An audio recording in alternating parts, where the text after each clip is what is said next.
एक बुढ़िया माई रहती थी। वह नियमित रूप से रविवार का व्रत करती।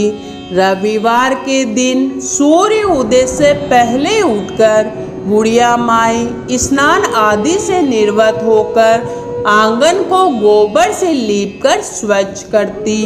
उसके बाद सूर्य भगवान की पूजा करते हुए रविवार व्रत की कथा सुनकर सूर्य भगवान को भोग लगाकर दिन में एक समय भोजन करती।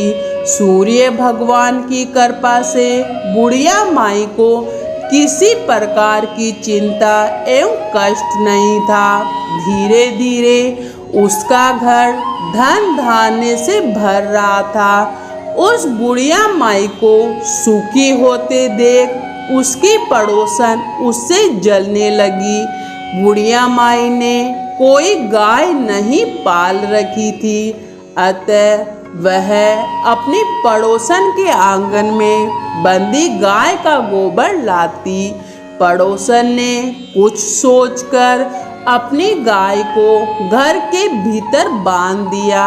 रविवार को गोबर न मिलने से बुढ़िया माई अपना आंगन नहीं लीप सकी।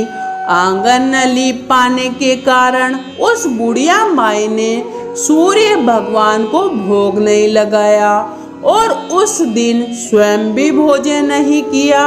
सूर्य अस्त होने पर बुढ़िया माई भूखी प्यासी ही सो गई। प्रातःकाल सूर्य उदय से पूर्व उस बुढ़िया माई की आंख खुली तो वह अपने घर के आंगन में सुंदर गाय और उसके बछड़े को देखकर हैरान हो गई। गाय को आंगन में बांधकर उसने जल्दी से उसे चारा लाकर खिलाया। पड़ोसन ने उस बुढ़िया माई के आंगन में बंधी सुंदर गाय और बछड़े को देखा तो वह उससे और अधिक जलने लगी। तभी गाय ने सोने का गोबर किया। गोबर को देखते ही पड़ोसन की आंखें फट गई।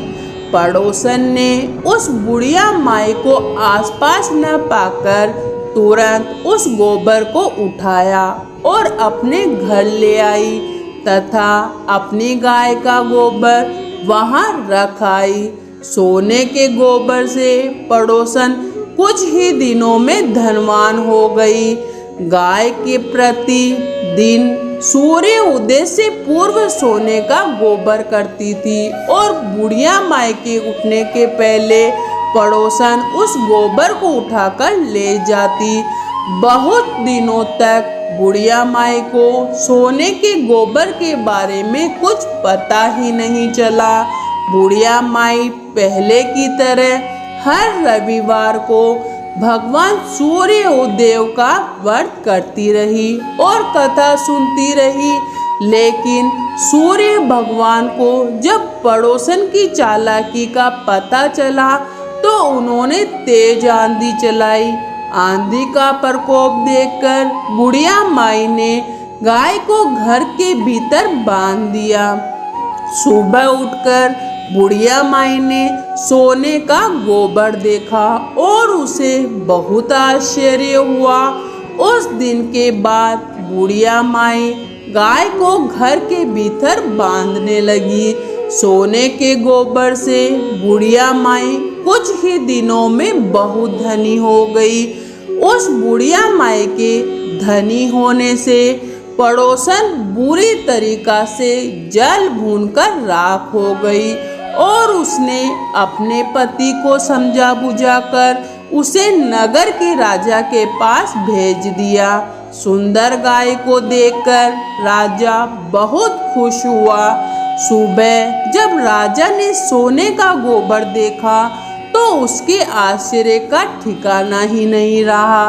उधर सूर्य भगवान को भूखी प्यासी बुढ़िया माई को इस तरह प्रार्थना करते देख उस पर बहुत करुणा आई। उसी रात सूर्य भगवान ने राजा को स्वप्न में कहा, राजन, बुढ़िया माई की गाय व बछड़ा तुरंत लौटा दो, नहीं तो तुम पर विपत्तियों का पहाड़ टूट पड़ेगा, तुम्हारा महल नष्ट हो जाएगा। सूर्य भगवान के स्वप्न में बुरी तरह भयभीत राजा ने प्रातःकाल उठते ही गाय और बछड़ा बुढ़िया माई को लौटा दिया। राजा ने बहुत सारा धन देकर बुढ़िया माई से अपनी गलती के लिए क्षमा मांगी। राजा ने पड़ोसन और उसके पति को उनकी इस दुष्टता के कारण दंड भी दिया। फिर राजा ने पूरे राज्य में घोषणा करवाई कि सभी स्त्री पुरुष रविवार का व्रत किया करे। रविवार का व्रत करने से सभी लोगों के घर धन धान्य से भर गए। राजपेय में चारों ओर खुशहाली छा गई। स्त्री पुरुष सभी सुखी जीवन यापन करने लगे तथा सभी रोगों से शारीरिक कष्ट भी दूर हो गए। तो बोलो सूरज भगवान की जय हो।